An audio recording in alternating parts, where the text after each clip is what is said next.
The salvation at the second return of Christ, the ultimate salvation that is destined for humanity, is a salvation from the wrath of God's judgment on the world. This salvation is different from the first salvation.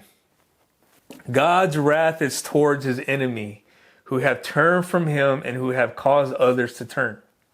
Remember that the wrath of God is poured out towards his enemy, the deceiver who turned man from God. Remember in Genesis chapter 3, verse 15, he looks at the serpent and says, "You are cursed, and he will crush your head." And that's what we're seeing here. That in Acts, we see that he has fixed the day where he would judge the nations, all his enemies, everyone who has come against the Lord. We saw that in the previous episode. So now we see that his wrath will be poured out. But he came once to bear sins, to remove sins from us so that we can live a righteous life. So that when he comes back, his wrath will not be poured out on us, but that we would be saved from his wrath to come. This is good news to those who have been chosen to live righteous in this age of perversion.